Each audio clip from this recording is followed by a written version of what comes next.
Vamos abrir a palavra do Senhor em Marcos, capítulo 7. Nós vamos, Marcos, capítulo 7. Vamos retomar os nossos estudos do Evangelho de Marcos. E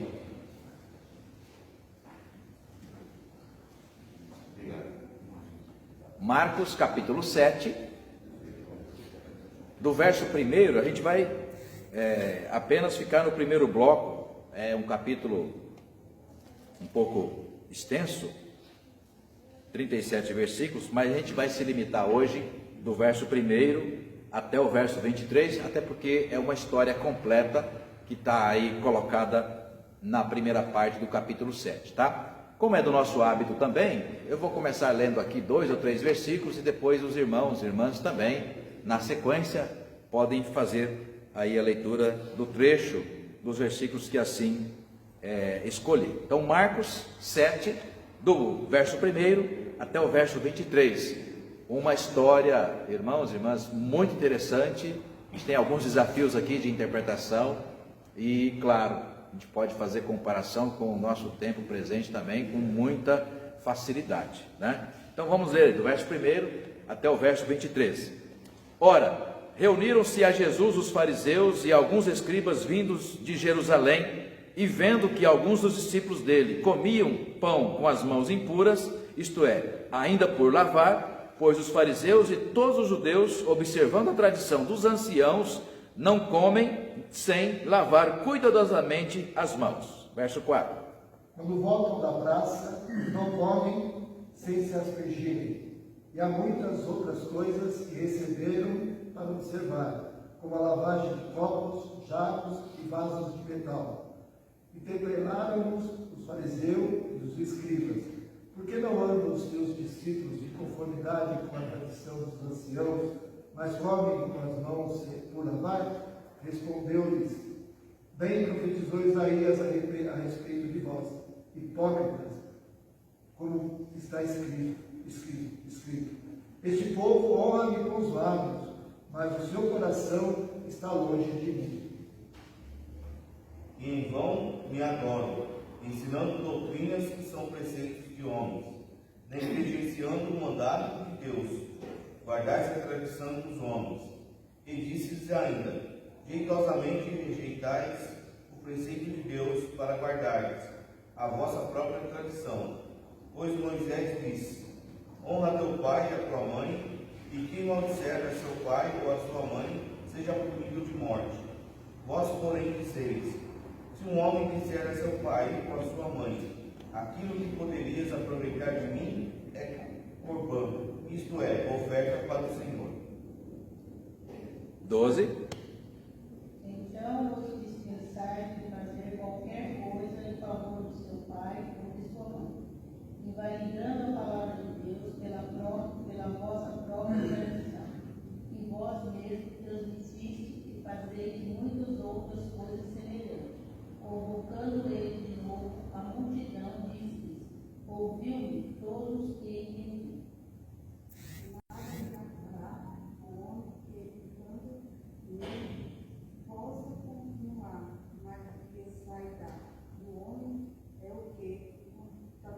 Isso. E aí 16, se alguém tem ouvidos para ouvir, ouça. Quando entrou em casa, deixando a multidão, os seus discípulos o interrogaram acerca da parábola. Então lhes disse: assim vós também não entendeis? Não compreendeis que tudo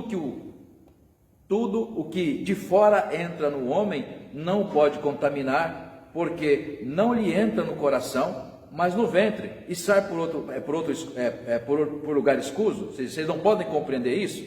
E assim considerou ele puros todos os alimentos.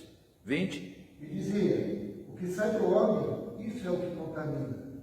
Porque de dentro do coração dos homens é que procedem os maus desígnios, a prostituição, os furtos, os homicídios, os adultérios, a avareza, as malícias, o dolo, a lascívia, a inveja, a blasfêmia, a soberba, a loucura. Ora, todos esses males vêm de dentro e contaminam o homem. Isso, até aí, gente. Vamos mais uma vez fechar os nossos olhos e buscar a direção do Senhor. Deus, em nome de Jesus, nesta manhã fria, aquecidos por Tua Palavra, pela comunhão de irmãos e irmãs, nos colocamos mais uma vez, Senhor, com o coração, ó Deus, disposto a receber a Tua Palavra, receber, ó Pai, a instrução do Senhor, que o Teu Santo Espírito, ó Pai, seja nos dando entendimento, esclarecendo, ó Pai, as nossas mentes, tirando, ó Pai, qualquer trave que possa nos impedir de compreender, ó Deus, o Teu propósito para a nossa vida, Senhor, no tempo presente. Nós somos gratos pelo privilégio e liberdade de poder meditar na Tua Santa Palavra. Oramos agradecidos em Jesus, nosso bondoso Salvador. Amém. Amém. Irmãos, eu quero, nesse trecho da palavra, fazer expressão aqui de um conteúdo, de um conceito bastante utilizado pelo pai da psicanálise, que é Sigmund Freud, né? Sigmund Freud dizia que há uma relação de rebeldia dentro de nós, no nosso coração, no nosso interior, contra, né, e aí ele vai chamar isso de conflito, contra as leis estabelecidas. Então, Freud fez uma relação entre os nossos desejos e as leis estabelecidas, né? E eu vou aqui separar apenas um dos 3 estágios que ele coloca, para a gente pensar um pouquinho. Então, na obra O Mal na Civilização, Freud disse o seguinte, que há uma inadequação das regras que procuram ajustar os relacionamentos entre nós humanos, família, Estado e sociedade. Então, o que ele quer dizer com isso? Que há um conflito entre desejo e proibição. E diante disso, o ser humano, espertamente, até porque foi o Denilson quem leu, está aí no texto, né? E foi impossível não lembrar do Freud quando Jesus, pelo menos na tradução aqui para o português, usa essa expressão que eu gosto muito, e ela, Carlos, é muito didática, quando diz, por exemplo, aqui, oh meu Deus, onde aparece a palavra? Aqui, verso 8, olha só, negligenciando o mandamento de Deus, guardais a tradição dos homens, e disse-lhes ainda, jeitosamente, é essa expressão que eu quero utilizar, né? Jeitosamente o que? Rejeitais o preceito de Deus para guardardes a vossa própria tradição. Então é aqui, Carlos, que cabe, no meu entendimento, aquilo que Freud majestosamente utilizou para explicar essa relação conflituosa que o ser humano tem entre, Denilson, as nossas vontades e as regras que de alguma forma medem, equilibram e por vezes até mesmo inibem os nossos desejos, tá? Do que Jesus está falando aqui, pastor? Havia uma regra, havia uma determinação que a gente vai se referir a ela bastante. Havia uma regra, uma determinação no 5º mandamento. O 5º mandamento e é chamado de mandamento com promessa, né? Honra teu pai e a tua mãe, para que tudo te vá bem.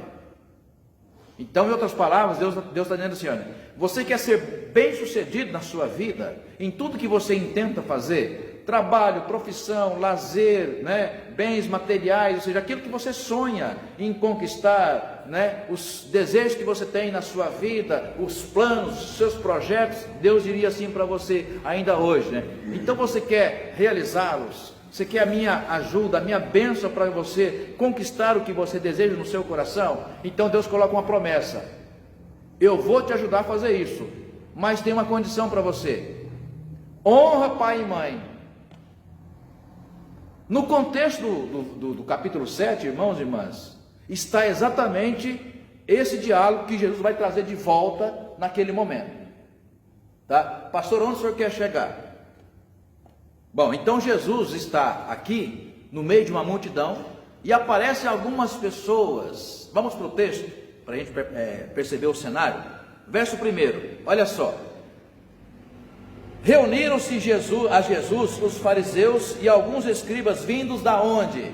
Tá? De Jerusalém. Então, Carlos, o que tinha em Jerusalém? Tinha o templo de Salomão e tinha a elite religiosa composta por sacerdotes, fariseus, escribas, anciãos, ou seja, a liderança que dirigia o templo. Eles saem daquela região do centro, da elite, e vão aonde está a multidão, onde Jesus fez o seu ministério, né? Em volta da Galileia, Tiberíades, Cafarnaum, ou seja, na periferia. E era comum Jesus estar acompanhado, Joel, de multidões, pessoas que esperavam receber ali uma graça, um milagre, uma bênção. Então andavam com Jesus. Então eles descem de lá e aparecem com essa novidade, várias vezes. E pela primeira vez, no texto de Marcos, Leila, Jesus vai agir assim de maneira, a gente até diria, bastante grosseira, que a gente não é comum, porque eu fico pensando, a minha proposta esse ano para o conselho, quando eu cheguei para pastorear a igreja, a gente vai retornar lendo os evangelhos, tudo bem? O conselho, sim, pastor, vamos voltar para a escritura, né? E por que esse propósito? Porque às vezes a gente fica trabalhando temas como pastor na igreja, trabalhando temas, e vai trabalhando temas, o que é didático, é importante, sim, mas a gente vai se distanciando muitas vezes da escritura completa, né? Então eu perguntaria para vocês, quantas vezes a gente pararia para ler um texto como esse? Porque é um texto que incomoda muito. E por que incomoda? Porque Jesus vai dizer o seguinte: olha, vocês estão agindo com hipocrisia. Hipocrisia. Não é comum Jesus, aspas, né, dar duras assim. Mas por que ele deu aquela dura? É isso que é nesse ponto que a gente quer chegar, tá? Eu me lembrei da expressão de Freud, exatamente porque o ser humano tem uma habilidade muito grande para fazer valer a sua vontade, que às vezes é uma vontade inconsciente. O que é inconsciente? Aquilo que a gente vai guardando dentro de nós mesmos, do nosso interior, que a gente não tem um controle, porque diferente do consciente, o inconsciente é aquilo que está guardado, aquilo que foi construído, muitas vezes que a gente tenta esconder e só aparece através dos sonhos, por exemplo, né? Então, para usar um exemplo básico, na nossa cultura, infelizmente, a gente vive uma construção de séculos de discriminar pessoas de tradição ou de origem africana. Então, os pretos ou os negros, durante séculos nesse país, era comum você possuir escravos. Hoje nós estamos sofrendo na sociedade, né? E famílias inteiras, na minha tem, né? De muitas famílias, pessoas que estão vivendo na condição de homoafetividade, os homossexuais. Então a gente vai, né, muitas vezes, vai pisando essas pessoas, a gente vai fragilizando, né? A gente respeita a condição que elas vivem, ainda que de alguma forma tem ali um certo conflito com o que a gente quer na Escritura, mas em nenhum momento a Escritura diz para a gente pisar essas pessoas, para a gente esfolá-las socialmente. Onde o senhor quer chegar? Aqui, para dizer o seguinte: muitas vezes esses desejos que a gente tem de discriminar o preto, o pobre, a pessoa doente, a pessoa fragilizada, o deficiente físico, como foi uma nação inteira dirigida por Hitler, né? Eliminar os deficientes físicos, né? Os indígenas, isso vai sendo colocado dentro de nós. Há pessoas que têm desejo de ter escravo, há pessoas que acham mesmo que ela é mais importante, ou vale mais do que uma pessoa branca, vale mais do que uma pessoa preta. Então a gente vai internalizando esses desejos, e muitas vezes esses desejos internalizados vão moldando o nosso jeito de ser. E aí, como a gente não pode, porque hoje é crime, porque muitas vezes é feio socialmente falando, esses desejos estão internalizados dentro de nós, a gente não pode fazer valê-los, a gente não pode realizá-los, e a gente cria uma máscara, né? E essa máscara é chamada na tradição grega de hipocrisia. A palavra grega, você sabe bem, A palavra grega hipócrates era utilizada pelo artista no teatro grego, né? Então, um artista, hoje, por exemplo, seria novela, né? Aquele personagem que faz um papel que você não gosta, que você quer, né? Mas não é a pessoa. Ele está representando um personagem, e aquele personagem tem atitudes que você não gosta. Então, a palavra hipócrates da arte grega foi utilizada para dizer o seguinte: quais são os papéis que você desenvolve? E muitas vezes o ser humano, na vida real, Leila, ele é capaz de utilizar essa figura chamada de hipocrisia para fazer valer, ou pelo menos para esconder os seus desejos nativos, seus desejos internalizados. Tá? E Freud foi maestro quando tratou essa questão na sua obra, né? Oh meu Deus, a obra que eu acabei de citar. Deixa eu achar aqui onde está escrito. O mal-estar na civilização, né? Então, o ser humano tem uma relação de conflito entre desejos e conflitos, né? Ele tem uma relação de conflito com as regras entre eu e o ser humano, entre eu e meu próximo, regras na família, regras no Estado, a gente poderia dizer, regras na igreja, regras na religião. E diante, muitas vezes, ele querendo fazer aquilo que está no seu coração como vontade, mas a igreja proíbe, ele cria um personagem. Por exemplo, Freud também falou de projeção no outro, né? Esse é um problema. O que é projeção no outro? Quando você é muito moralista e fica olhando o pecado do outro, falando o tempo todo o pecado do outro, age muitas vezes com rigor, ao contrário de agir com misericórdia, dando ocasião para o outro, de repente até mudar de caminho, né? Jesus falou muito desse tema. Então Freud diria, quando você aponta muito, né, o pecado do outro, você está tentando esconder o que está dentro de si mesmo. Em outra palavra, Jesus, e antes de Freud, né, Carlos? Jesus olha, antes de você olhar o cisco que está no olho do outro, por que você não olha o graveto? Ou seja, faz a comparação entre um cisco e um graveto. A proporção é gigantesca, né? Ninguém tem um graveto dentro do olho.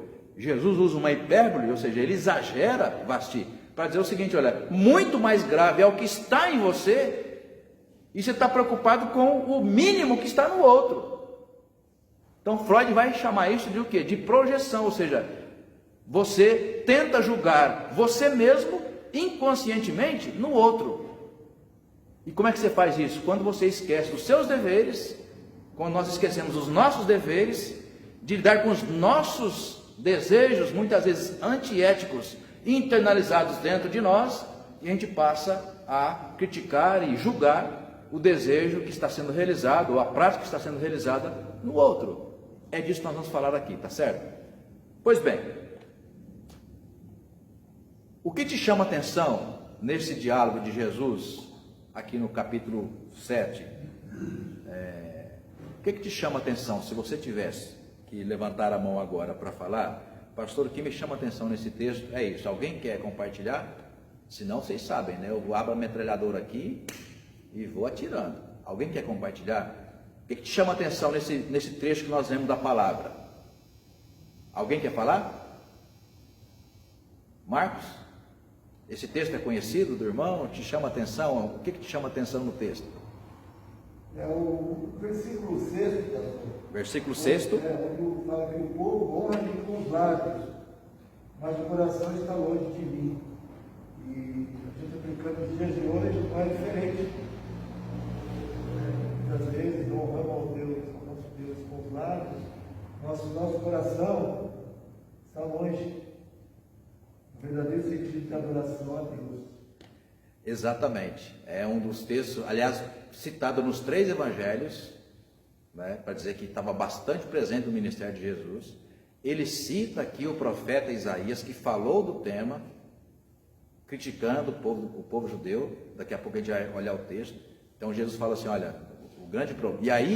E aí, gente, já está escancarado aqui a crítica que Jesus está fazendo, né, a nossa condição de máscara, né? que não é essa aqui, máscara sanitária, mas uma máscara simbólica da gente ficar escondendo os nossos defeitos, os nossos pecados internalizados, né? A gente internaliza os nossos pecados, o ser humano não vê, mas Deus, o Espírito Santo habita dentro de nós. Então quem precisa ver, vê, que é o Espírito Santo.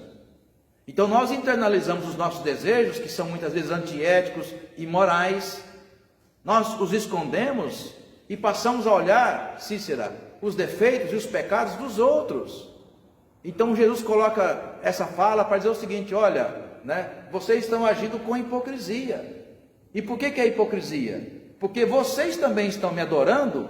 As pessoas podem ver, que coisa linda, olha que pregação do pastor maravilhosa, né? Ou olha que cântico maravilhoso do Ministério do Louvor, olha que cântico maravilhoso do coral, né? Ou seja, nós somos capazes de adorar a Deus.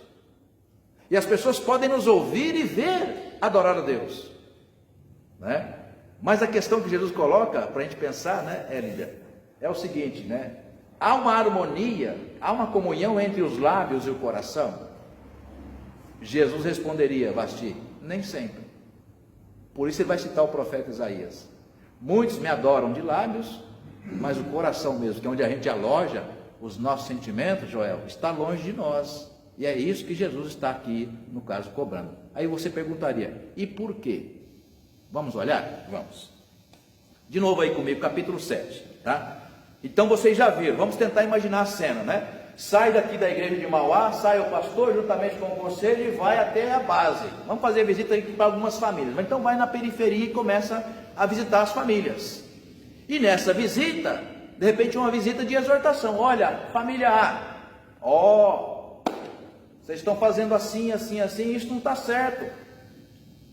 Esse testemunho não está condizente com a palavra, com o que a igreja ensina, com o que a igreja prega. Então vamos imaginar exatamente essa cena que Jesus está aqui agora experimentando. Ele está cuidando do seu rebanho, das suas ovelhas, dessa liderança que tantas vezes criticou Jesus, porque Jesus, vocês vão entender por quê claramente, né? Muitas vezes estava agindo de forma diferente do que eles queriam que Jesus agisse, tá? E aqui está um exemplo bastante prático para a gente falar. Então a cena era essa: descem as autoridades de Jerusalém e vão até Jesus, que está cuidando de uma multidão, e vão interrogar a Jesus a respeito de uma condição que eles viram. Verso 2, olha só: e vendo que alguns dos discípulos de Jesus comiam pão com as mãos impuras, ou seja, sem lavar, aí falou, pronto, é aqui que eles pegam um tema para discutir com Jesus, ou seja, para questionar a autoridade profética de Jesus. Por que tu permites que os seus discípulos comam pão sem lavar as mãos? Né? Hoje a gente diria, do ponto de vista, Claudinei, sanitário, gente, eu acho esse texto, eu amo esse texto de paixão, porque ele é muito prático. Então a gente diria assim, olha, não é recomendável a gente comer com as mãos sujas. A gente ensina isso, né, Cícera, desde criança para os nossos filhos. Todo dia, eu que tenho filho pequeno, então é toda hora. Vai lavar as mãos, Pedro. A Alessandra está ouvindo em casa. Vai lavar as mãos, Pedro, vai almoçar. Vai lavar as mãos, vai comer café, tomar café. Vai lavar as mãos, vai comer bolo. Ou seja, o tempo todo. Então, lavar as mãos, em que sentido? Evitar que bactérias entram aonde? Jesus fala. Repararam no texto? Veja comigo, verso 19. Porque não lhe entra no coração, mas aonde? No ventre, ou diria, no intestino. E indo para o intestino, sai para onde? Ele fala, para um lugar escuso, ou seja, sai e vai para um lugar adequado. Ou seja, tem que jogar fora, no sanitário, no mato naquela época, em algum lugar. Então do que ele está falando aqui? Fala assim, olha, comer com as mãos sujas não é um problema espiritual, igreja. Comer com as mãos sujas é um problema sanitário. Pode fazer mal para o seu estômago. Vai ter problemas ali no seu intestino. Você pode pegar uma bactéria, qualquer outra coisa. E há quanto tempo? Há pelo menos 2000 anos atrás, Jesus está falando disso. Olha, isso é um problema sanitário, não é um problema espiritual. Então, eles foram até Jesus, presbítero Marcos, para fazer ali um reparo na autoridade de Jesus. Por quê? Porque os discípulos dele estavam comendo sem lavar as mãos. Então por que isso naquele contexto, Niceia, era um problema religioso? Aí essa é uma segunda pergunta importante para nos ajudar a entender o texto, tá? Vamos lá? Verso 3: Pois os fariseus e todos os judeus, observando o quê? Leia para mim, Carlos. Tradição dos anciãos. Tradição dos anciãos. Fazendo aqui uma comparação, nós somos evangélicos, nascidos de uma igreja-mãe chamada Católica Romana. Até 1517, nós tínhamos a mesma origem. Quer dizer, continuamos tendo a mesma origem, só que de lá para cá, criou-se a igreja evangélica, os católicos continuaram, né, com a tradição. A igreja católica, além da Bíblia, que tem como regra de fé, eles têm também o quê? A tradição apostólica. Por isso que diz, né? Igreja católica apostólica de tradição romana. Então, além da escritura, Claudinei, os nossos irmãos católicos também reconhecem o ensino apostólico, ou seja, aquela interpretação que os apóstolos, que os papas, né, através das encíclicas, na tradição, escreveram e ensinaram. Eles creem que Deus também fala a partir dos papas, a partir da tradição apostólica, né? Os reformadores, Lutero e Calvino, desconstruíram esse ensino, e aí nasceu a expressão que a gente repete até hoje, né? A Bíblia é a nossa única regra de fé para a prática. Fora da Bíblia não há revelação. Nada pode nos ensinar a não ser a Bíblia. Essa é a nossa tradição evangélica reformada, tá? Por que isso é importante agora, Cícera? É importante porque nos faz recordar um problema que já existia, Carlos, na época de Jesus. Ou seja, que os anciãos, quem eram os anciãos? Os idosos que haviam acumulado conhecimento ao lado dos escribas, que eram quem cuidava da escritura, escriba, né? Ou seja, da própria raiz, a palavra escriba, né? Ou seja, cuidar da escritura, aquele que escreve, aquele que traduz, aquele que ensina, que interpreta, tá? E os fariseus, os líderes da igreja, ou do templo. Eles criaram uma tradição que vinha desde os antepassados, e por vezes, aquela tradição era mais poderosa, como, com todo respeito, né, até quem está ouvindo de casa, às vezes era mais poderosa do que a própria escritura, como até hoje ainda se dá na tradição católica romana. Decisões que ela toma que não tem base bíblica, mas ela crê que é revelação apostólica, e a igreja vai seguindo. A gente respeita, mas por vezes causa incômodo na própria comunidade, tá? Bom, do que Jesus está falando aqui? Eles criaram uma ideia de que deviam, com parte da prática religiosa, deviam lavar as mãos antes de comer, lavar as mãos para entrar no templo, lavar as mãos para ter um tipo de procedimento santo diante de Deus. Tradição de anciãos. A pergunta é: isso tem na escritura? Não. Não tem na escritura. Com exceção de um texto que eu quero que vocês vejam comigo, tá? Para que depois, né? Falar, pastor, tinha um texto que o senhor não leu. Abra comigo lá, Levítico, capítulo 15. Quem encontrar, por favor, pode ler o versículo 11. Levítico, capítulo 15, verso 11. Também todo aquele em que tocar o que tiver no fluxo, sem haver lavado as suas mãos com água, lavará suas vestes, banhar-se-á em água e será imundo até a tarde. Ok, bom, então, por exemplo, quando a mulher no ciclo menstrual, né, quando ela menstruava, ela era afastada da comunidade por 7 dias, né, e não podia ser tocada. Então, se por acaso, né, o mesmo próprio marido, ou quem quer que seja, tocasse, mesmo um aperto de mão, tocasse, era considerado, naquela tradição até então, era considerado impuro. Então, para se limpar daquela impureza, havia um gesto, ritual de lavar as mãos e as vestes, para que pudesse ser aceito diante de Deus de novo, porque havia tocado. Lembra, por exemplo, quando Sansão, brigando ali com o pai e a mãe, desrespeitando, porque o pai e a mãe de Sansão recomendaram que ele não casasse com uma mulher que não fosse judia.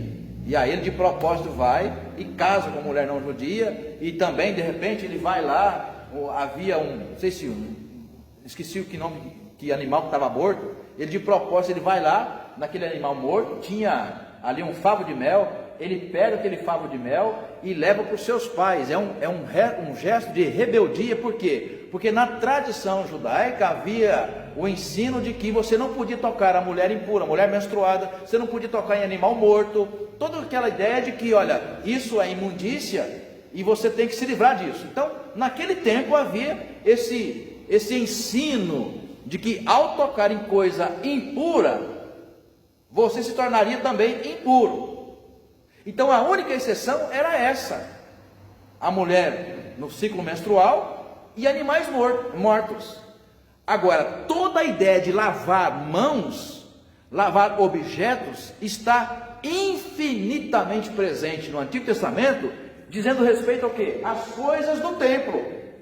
Então o sacerdote, Carlos, lavava as coisas do templo, lavava quando ele oferecia o sacrifício, lavava o altar, purificava tudo que estava ali no templo. Agora, essa tradição de lavar as mãos, que os anciãos vão criar, que vai chegar até Jesus, isso não tem base bíblica, e é isso que Jesus agora está, interpelando os seus discípulos, aliás, os seus interpeladores, que eram os fariseus e escribas, dizendo para vocês: olha, vocês estão seguindo uma tradição que não é de Deus, vocês estão dando muito valor para uma coisa que não tem valor.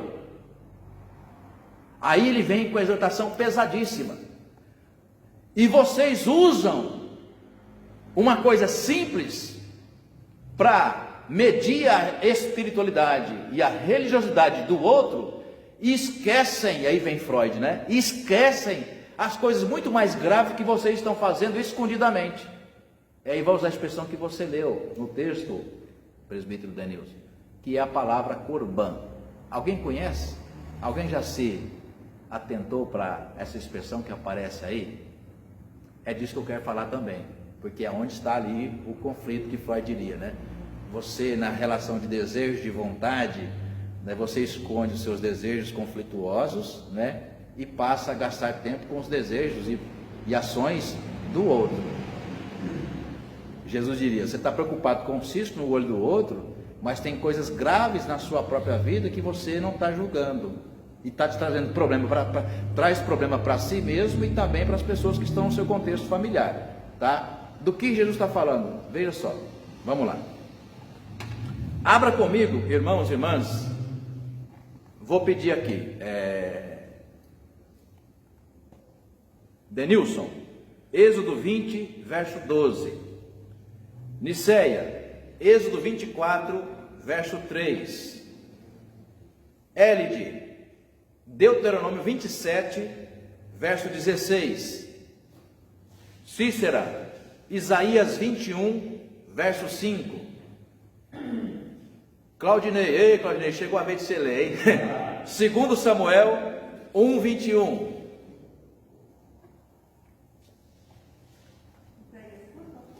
Para você é Isaías 21, 5. A hora que eu pedir, lê, por favor. Vasti, Isaías 29, 13. Isaías 29, 13. Por enquanto, só aí, Bom, veja só. Do que Jesus está falando aqui? Vamos ligar o conceito de corban, que está no texto, para a gente interpretar o primeiro texto que o Denilson vai ler. Pode ler, irmão. Êxodo 20, verso 12.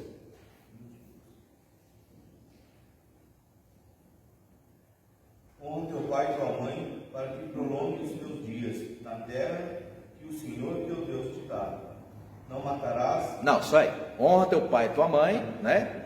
Para que se prolongue os seus dias, né? Na terra que o Senhor, teu Deus, te dá. Então, dos 10 mandamentos, esse é o quinto. É o quinto. Ou seja, um dever que vai durar séculos. Séculos. E vai chegar até a época de Jesus. Honra teu pai e tua mãe, que é o que Deus está requerendo de você, inclusive para você ter uma vida bem sucedida. Ele fala, honra teu pai e a tua mãe. Então, Moisés desce do Sinai, igreja, com essas placas, que a gente aprende na escola dominical, né, Carlos? As 10 placas, aqui as 2 placas, os tablets, né? Aqui na mão, 10 mandamentos. Desce do Sinai, lê perante o povo, aí vai o texto que a Nicéia vai ler. Lê perante o povo ouve claramente ali as bases da aliança e diz o que ela vai ler agora para a gente. Pode ler, irmão, por favor. Veio, pois, Moisés e referiu ao povo todas as palavras do Senhor e todos os estatutos. Então todo o povo respondeu a uma só voz, tudo o que falou o Senhor faremos. Você vai no banco, pede um empréstimo, te dá o contrato, você leva para casa, lê, que é o ideal, viu? A gente está louco para pegar o dinheiro, não lê o contrato. Aí, vai para casa, lê o contrato, que as letras miudinhas, viu, Leila? Aquele você passou por isso esses dias, né? Só que não foi com o banco. Lê miudinho ali, que difícil. De repente chama o advogado, olha, não, beleza, pode assinar. Aí você vai, volta no banco, ok, onde que eu assino? Beleza.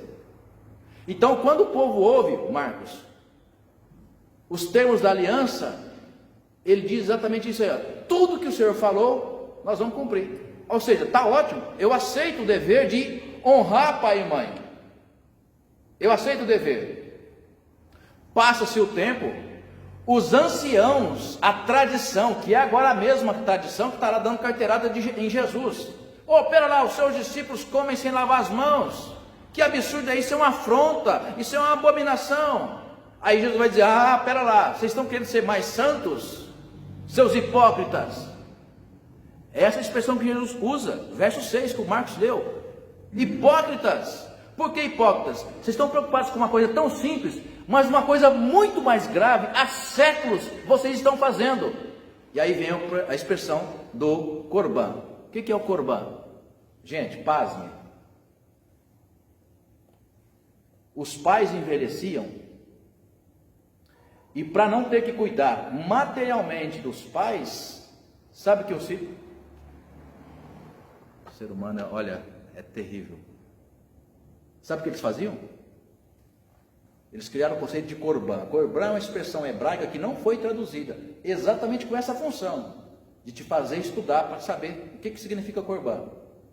Eles criaram um conceito que chegava no sacerdote, no templo, mancomunado, e fazia uma doação temporária dos bens para a igreja, para o templo.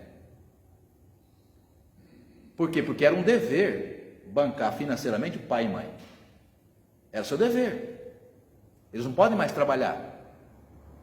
Cuidou de você, te sustentou, te ajudou a ser alguém na vida, agora é seu dever cuidar deles. Agora, cuidar significa renúncia de um monte de coisa, inclusive, às vezes, bancar financeiramente, tá? O que eles faziam? Para se livrar do dever, eles iam para o templo, Carlos, faziam uma doação fajuta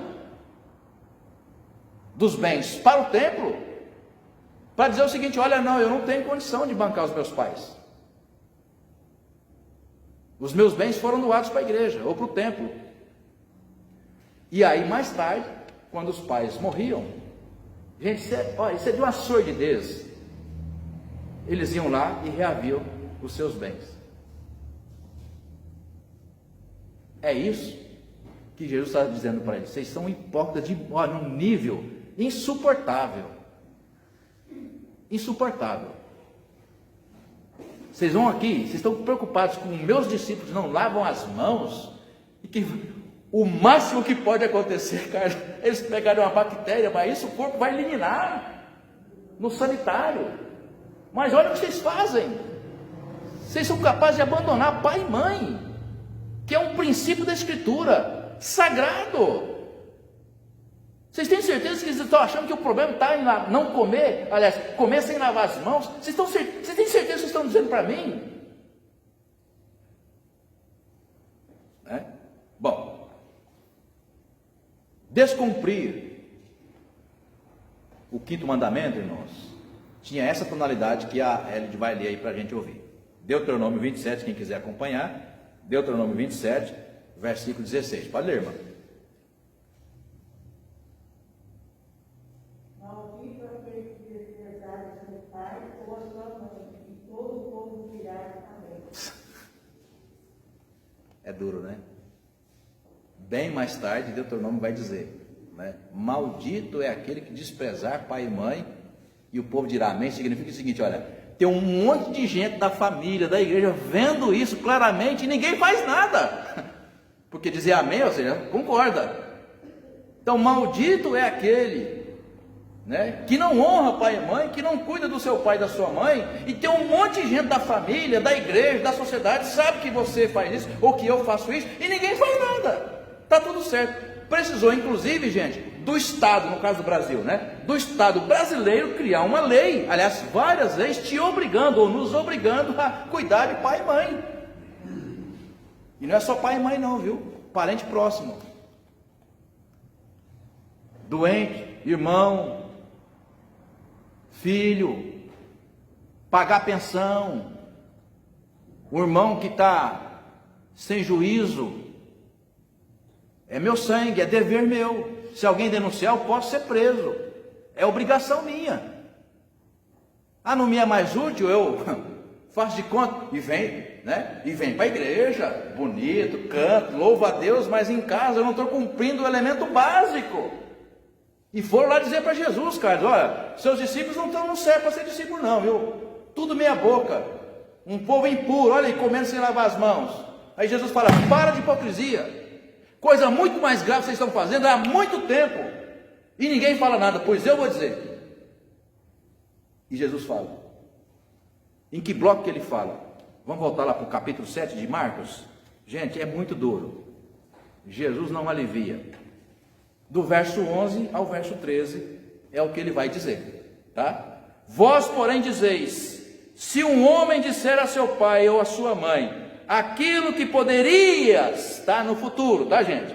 Aquilo que poderias aproveitar de mim é corbã. Ou seja, ó pai, eu até podia te ajudar. Eu até poderia te ajudar. Mas os meus bens, né, foram doados para a igreja.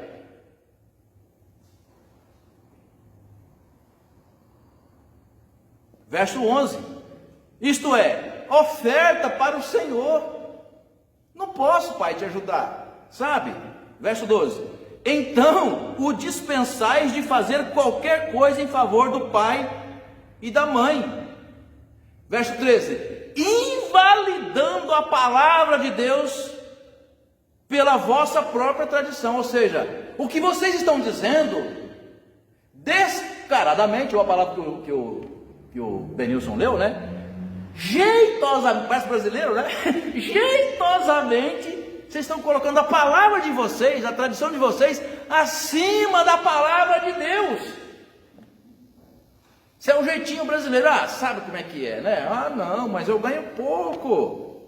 Ah, não, mas olha, sabe como é que é, né? Ou o cara que quer largar da mulher, 25 anos, 30 anos que caminhou com ela, que ajudou a crescer, conquistou as coisas e tal, né?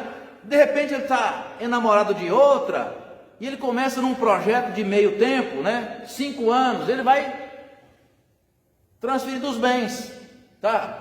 Para o laranja, para quando vier o divórcio. Mas, gente, o ser humano é capaz de fazer isso. E tantas outras absurdidades, e mesmo fazendo isso, ainda vira a igreja. Pregar, cantar, dar de dedo no outro que de repente não está andando muito na linha que você diz que tem que andar, tá? É isso, o ser humano é capaz de fazer isso. Tem um filme antigo, lá da década de 80, né? Matou a mãe e foi ao cinema. Ah, mas faz tanto tempo? Não. Essa semana soltaram mais uma, né? Que matou e esquartejou o marido.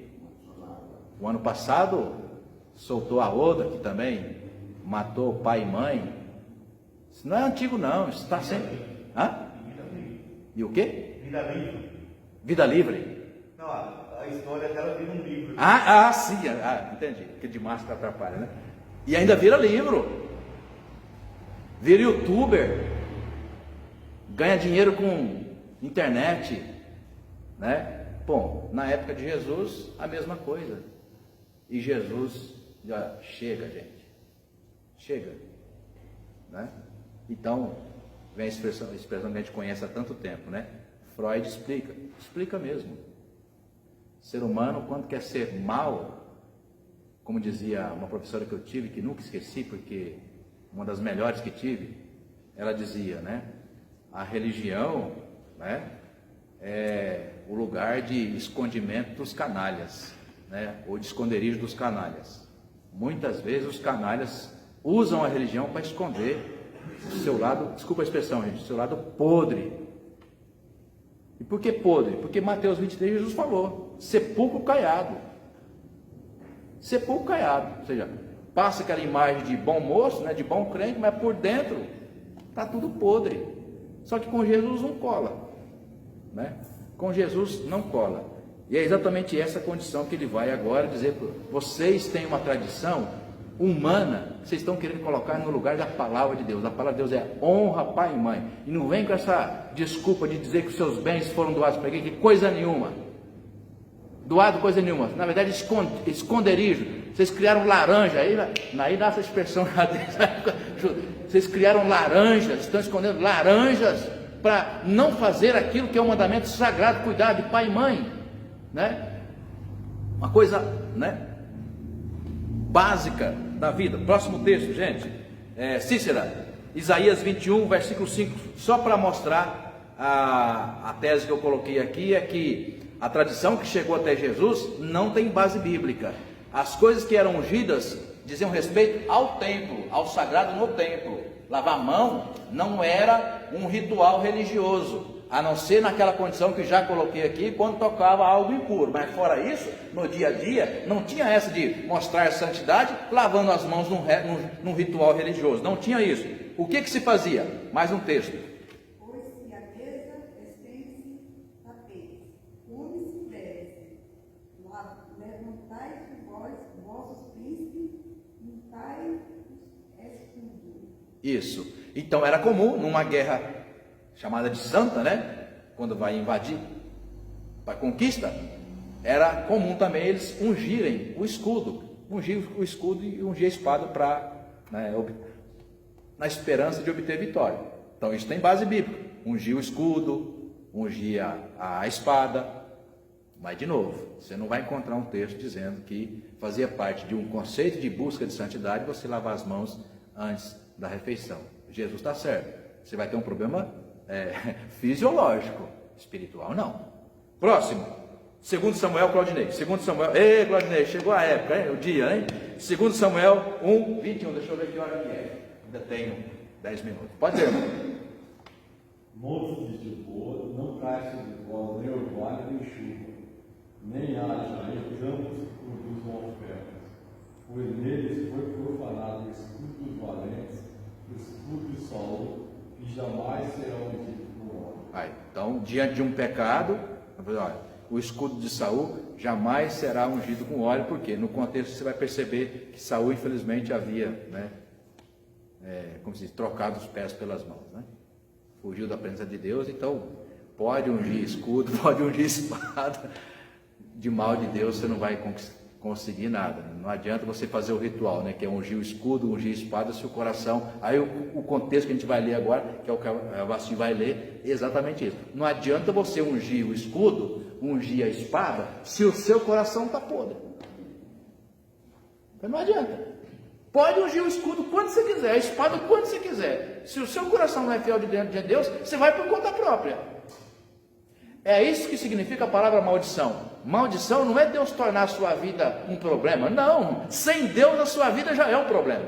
Então maldição significa o quê? Mão recolhida.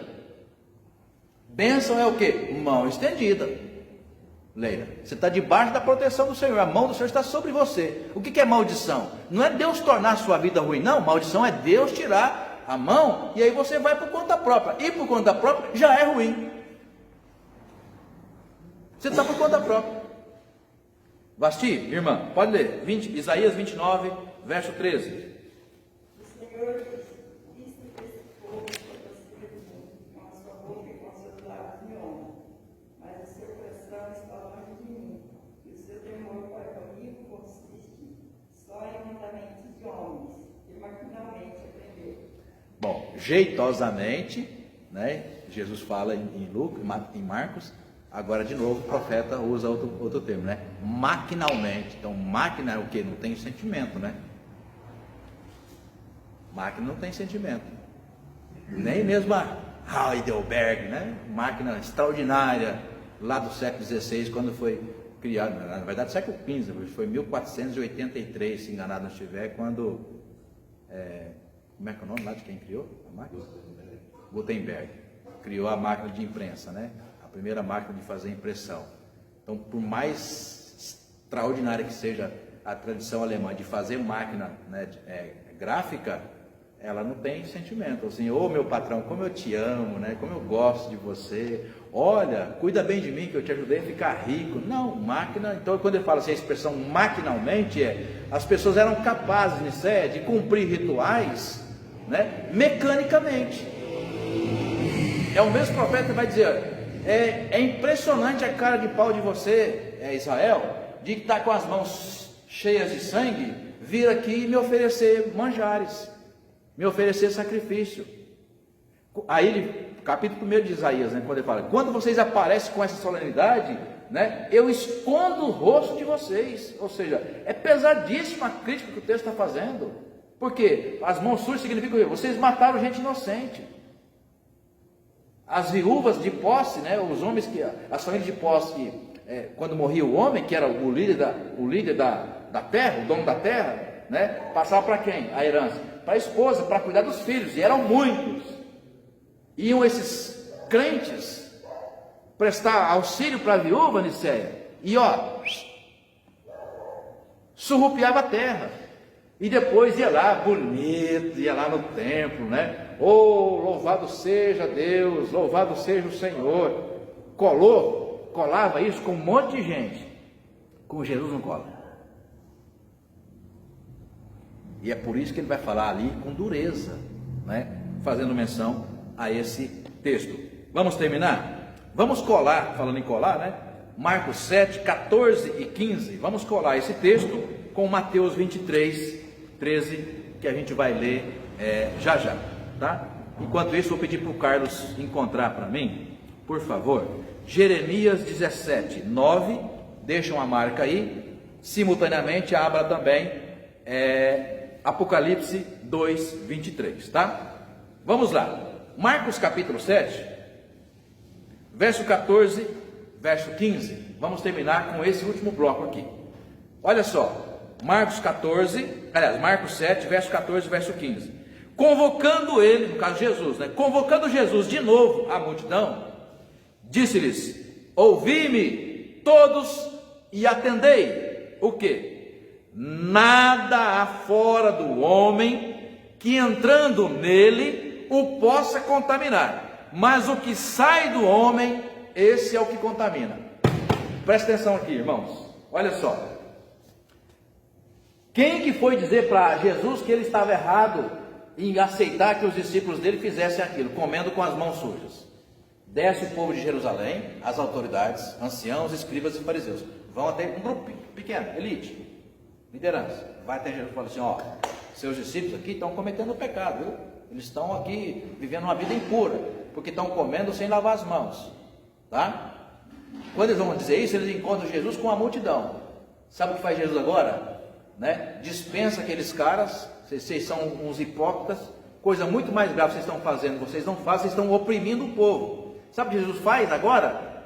Ele tira o olhar dos fariseus e vai dizer para a multidão. Isso aqui sabe o que significa, irmãos e irmãs? Quando um pastor com autoridade, com a escritura sagrada, vai muitas vezes libertar uma igreja inteira, que está seguindo uma tradição que outro pastor colocou, que não tem base bíblica. Por isso a importância de ler a Escritura, presbíteros. Permitir que o pastor tenha autoridade espiritual para levar a igreja de novo a voltar para o texto. Porque há muitas vezes ensinamentos que não têm base bíblica, que viram tradição numa determinada igreja e oprimem a igreja. Distancia a igreja da comunhão. Olha o que faz Jesus aqui. Ele dispensa os... Eu ia falar canalha, mas é pesado demais. Ele dispensa os hipócritas e vai dizer no verso 14, olha, o que ele faz? Ele convoca o povo. Ele vai libertar aquele povo. Denilson, ele vai libertar aquele povo de um jugo pesado que não tinha que carregar. E diz a quem? Para o povo: ouvi-me todos e entenda uma coisa. Eu fico pensando, Jesus pegar um microfone aqui e dizer para aquela multidão: olha, claramente vocês não são obrigados a seguir essa crendice popular que diz que para você comer, para você ser espiritual, você tem que lavar as mãos antes. Não! O que contamina o ser humano, ou seja, o que maltrata a espiritualidade do ser humano, não é o que ele põe para dentro, mas é o que está onde? Está no seu coração. Pare de seguir isso. Jesus diz para aquela multidão: para, isso é ensinamento humano, isso não é palavra de Deus. E aí lá, que é o texto que o Marcos leu, verso 22, verso 23, Jesus vai mirar onde? O que faz mal para a espiritualidade humana? Verso 23, 21, né? Porque de dentro do coração dos homens é que procedem o quê? Os pecados: prostituição, roubo, homicídio, adultério, avareza, malícia, dolo, lascívia, inveja, blasfêmia, soberba, loucura. Todos esses males vêm da onde? De dentro. Aí eu pergunto para vocês: Jesus estava certo ou errado? Estava certo. Estava certo. Por quê? A gente esconde dentro de nós os nossos desejos, muitas vezes pérfidos, né? Soberba, arrogância, avareza, malícia, dolo, um monte de coisa. Tudo aqui escondido. E a gente fica olhando ali porque o outro fez uma... Ah, mas você viu fulano? Né? Então, gente, é sempre para nós motivo da gente lendo a Escritura. E aqui, o que é bom que está aqui em português, você está lendo. Não sou eu que estou falando, não. Só estou provocando você a ler o texto. Né? Então, lendo o texto, a gente vai percebendo o quanto nós temos que medir os nossos desejos, pensamentos, palavras e ações a partir da Escritura. Né? Você pode não imitar o caminho do outro que você entende que está seguindo um caminho ruim. Você pode entender que aquele caminho é ruim. Você pode até aconselhá-lo, né? Mas discriminá-lo, dizer que você não é digno de estar na minha presença, como a gente muitas vezes faz, né? Diminuir, não. Seja bênção na vida daquela pessoa que você acha que está andando um caminho ruim. Seja bênção. Mas não um juiz pesado, sabe? De ir lá e ainda pregar o último prego no caixão. Não, seja bênção. Que é o que Jesus fez o tempo todo. Mesmo as pessoas doentes da época, ele fala, né? Abandonadas pela religião judaica, Jesus foi atrás daquelas pessoas, dizendo: quem está doente, aliás, quem está sadio não precisa de médico. Quem precisa de médico? Quem está doente. Então é atrás dos doentes que eu vou focar o meu ministério. Vamos terminar ouvindo com o Carlos o texto de Jeremias 17. Aí, Carlos, por favor, leia o 9 e o 10. E depois, na sequência, leia também Apocalipse 2, 23. Enganoso é o coração mais que todas as coisas, e desesperadamente corrupto. Quem o conhecerá? Eu, o Senhor, esquadrinho o coração, eu provo os pensamentos. É isso para dar a cada um segundo o seu proceder, segundo o fruto das suas ações. Bom, então aqui, né, dispensa a interpretação do texto, né? Deus o Senhor esquadrinha o nosso coração. Você sabe, uma das primeiras coisas que a gente aprende lá, né, na educação básica, na escola, né, em educação artística, é fazer, né, uma obra de arte esquadrinhada. Então você pega ali uma obra, né, pelo menos um caderno de desenho, e faz todos aqueles, risca para lá, várias linhas, depois traça, e aí faz ali os quadrinhos. Então, o que quer dizer aquela arte, né? Que você vai treinar o seu olhar para as mínimas coisas de uma obra inteira. Então, olhar para as mínimas coisas, cada cantinho, né? Cada quadrinho, né? Então, o que é esquadrinhar? Esquadrinhar é olhar de tal modo que nada fique de fora da sua reparação. Então, o profeta usa essa metáfora, Cícero, para dizer o seguinte: olha, quando Deus olha para o nosso coração, nada fica de fora. Ele enxerga tudo. E o problema, Niceia, é que é lá no coração que a gente esconde as coisas mais sórdidas que Jesus está botando para fora aqui. Prostituição, furto, homicídio, adultério, avareza, malícia, dolo, tudo isso é aqui que a gente guarda. E não fica ileso, ou seja, Deus enxerga tudo. Lá onde, né, a gente guarda. Por isso que ele fala, maldito, o verso 9, né? Lê de novo o verso 9, por favor. Falando sobre o desesperadamente corrupto, né? Verso 9. É desesperadamente corrupto. Enganoso é o coração, mais do que todas as coisas, e desesperadamente corrupto. Quem o conhecerá? Então, nosso coração.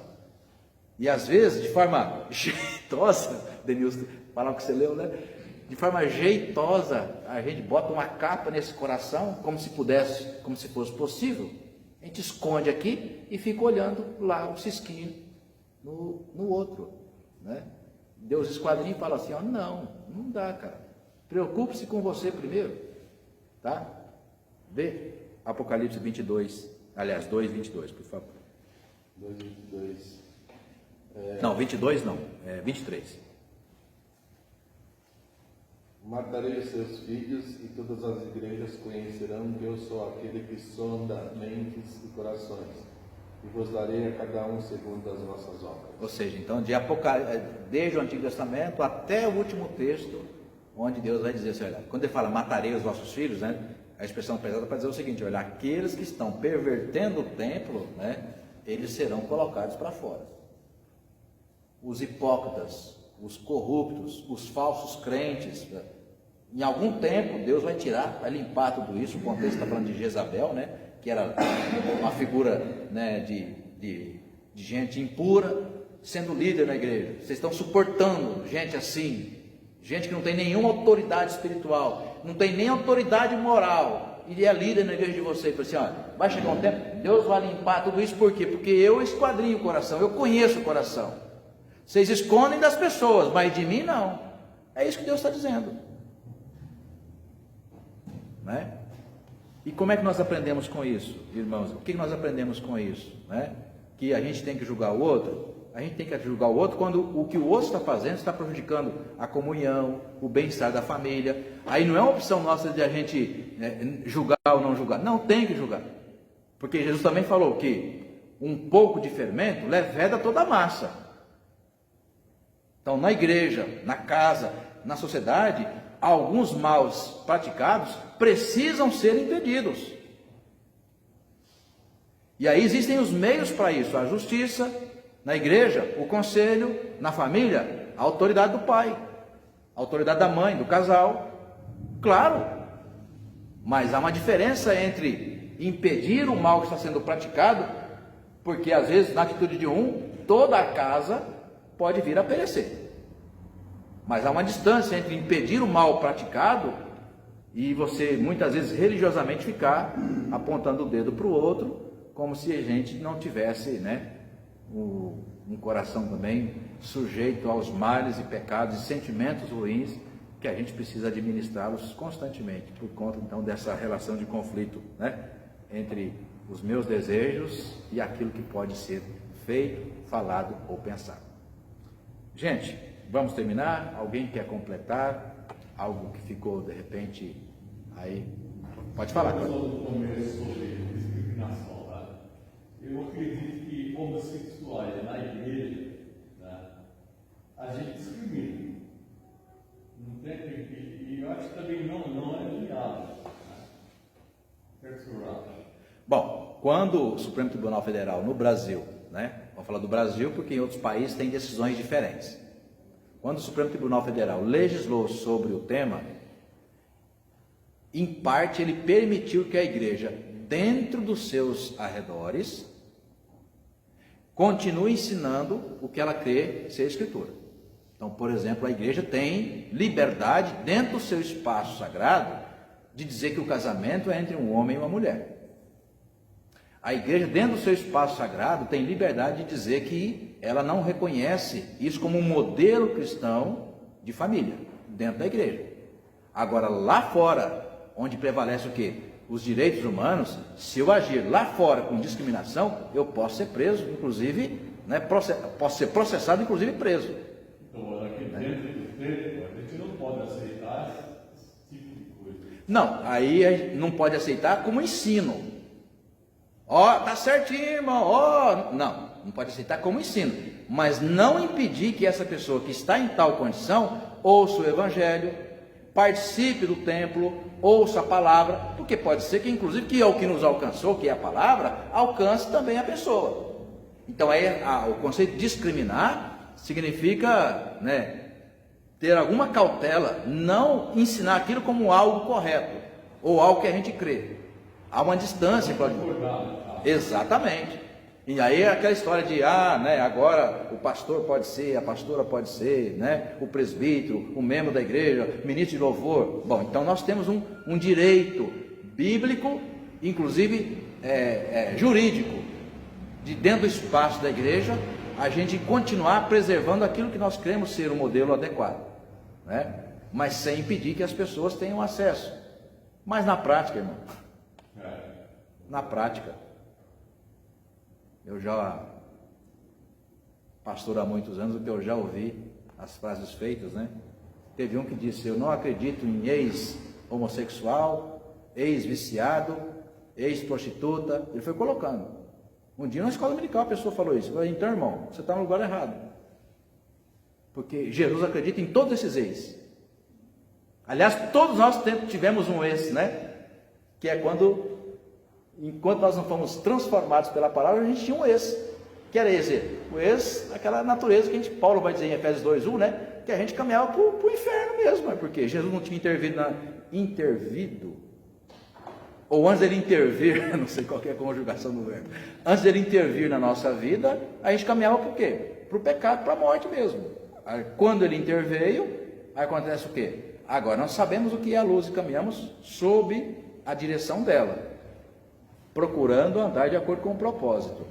Então, a pessoa que está nessa condição, e outras tantas, Claudinei, estão aguardando a intervenção do Senhor.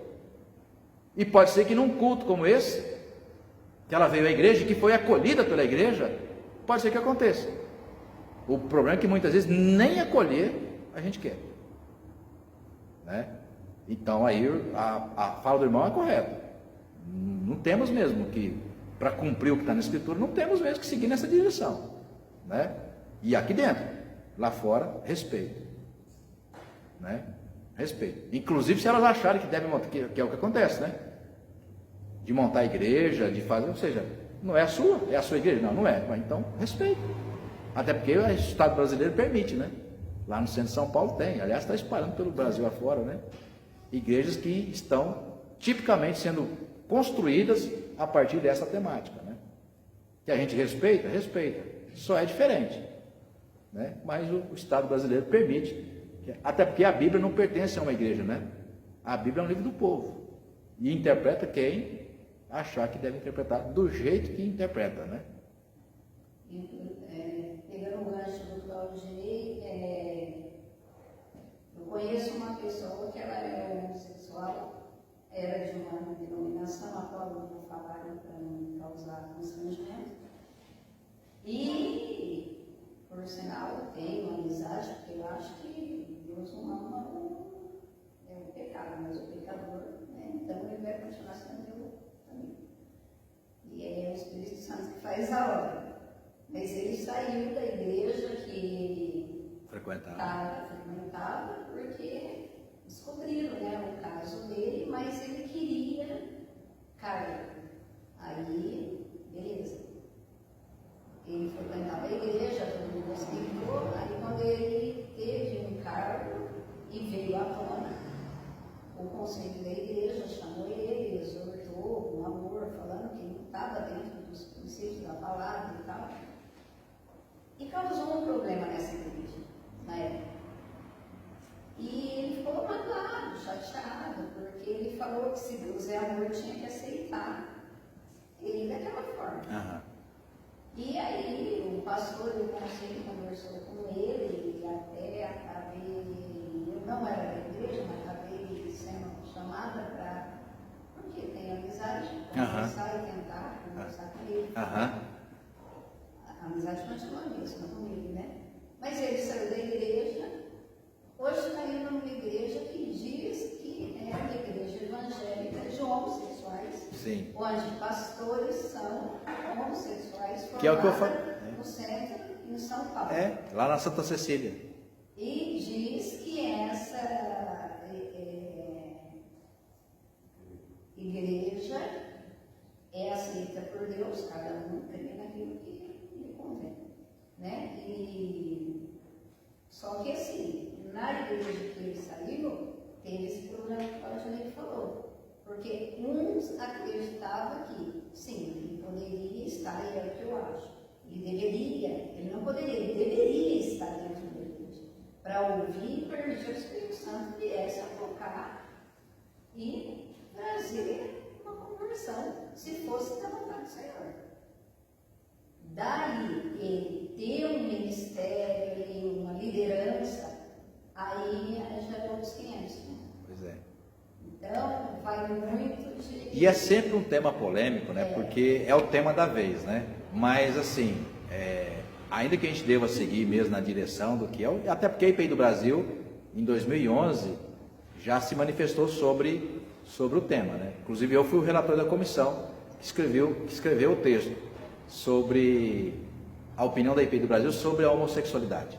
Então, ela já se pronunciou. E aí naquele documento, está no portal inclusive da igreja, naquele documento ela diz claramente que o que ela crê e ensina é que um casamento se dá entre um homem e uma mulher, tal. Então esse documento está lá e é público e notório, e é dever meu como pastor da igreja reproduzir exatamente aquele documento, se quiser ser pastor nessa denominação, porque eu estou debaixo da autoridade dela, né? Então, respondendo mais claramente ainda, ou mais assertivamente ainda ao Claudinei, é o meu dever reproduzir esse ensino, porque é o que a Igreja Presbiteriana Independente do Brasil ensina, crê e ensina. Ok. Agora, isso não significa que eu deva relaxar os olhos e coração para outros pecados que são cometidos entre nós. E hoje nós falamos de um aqui muito claro, né? Que condição eu tenho de julgar um homossexual quando eu abandono meu pai e minha mãe? Quando eu escondo bens para dizer para o outro que eu não posso ajudar. A pandemia escancarou isso. Família sua, irmão seu, pessoas do seu, que têm o seu sangue, ficar desempregados, passando necessidade, né? E a gente dizendo que não podia ajudar. E por que não podia? Os nossos bens ocultados. Ocultados como, pastor? No carro do ano, nas coisas de última geração dentro de casa, tudo mais. Você não pode mesmo, porque tudo que ganha coloca em coisas, né? Sendo que gente do seu sangue passando necessidade. E a gente vem no domingo e adora sem nenhuma dor de consciência. Jesus diria para nós, né? Tá certo isso, Arnaldo? Né? Então, às vezes, são situações assim que nos dizem, opa, pera um pouco, né? Clame pela misericórdia de Deus. Tenha misericórdia, Senhor. Não é o que eu gostaria para mim, para um filho meu, para minha família, mas não dá o direito a mim, né, ou a quem quer que seja, de ir lá e massacrar e pisar, porque vive uma condição que você não aprova, né? Então, não aprovar não nos dá o direito de achar que nós estamos na condição de pisar, né? Então, a gente é sempre difícil, né? Por isso, deixar nas mãos de Jesus é deixar em boas mãos, né, Carlos? Deixa nas mãos dele que está em boas mãos. Vamos ficar em pé, irmãos? Vamos orar a Deus, terminando, né, a nossa reflexão dessa manhã. Pai, nós te somos gratos por esta manhã, obrigado pela liberdade, Deus, de consultar a Tua palavra em português, na língua que nós entendemos, na língua que nós fomos educados, na língua que nós fomos, inclusive na igreja, Senhor, discipulados, portanto conhecemos claramente o Teu propósito para a nossa vida. Permita-nos, Pai, a cada dia andar nos Teus caminhos, moldar, ó Pai, os nossos desejos, palavras, pensamentos e ações, conforme aquilo que temos aprendido da Tua palavra. Também te rogamos, Pai, que nos leve de volta para os nossos lares, debaixo da Tua graça e do Teu santo cuidado, permitindo-nos, ó Deus, também a bênção, a alegria de, novamente no final da tarde, ó Pai, no culto da noite, estar em comunhão uns com os outros, sobretudo, ó Pai, tomando da mesa do Senhor pão e vinho, trazendo à nossa memória o preço da nossa salvação em Cristo Jesus. Abençoe o nosso almoço com a família, Senhor, nossa tarde de descanso, e que nós possamos, ó Pai, a cada dia estar de acordo com a Tua vontade, andando nos Teus santos caminhos. É o que nós te pedimos, já agradecidos em Jesus, nosso bondoso Salvador. Amém. Irmãos e irmãs, obrigado pela companhia. Desculpa um pouco aqui pelo tempo excedido, mas creio que para um bom propósito.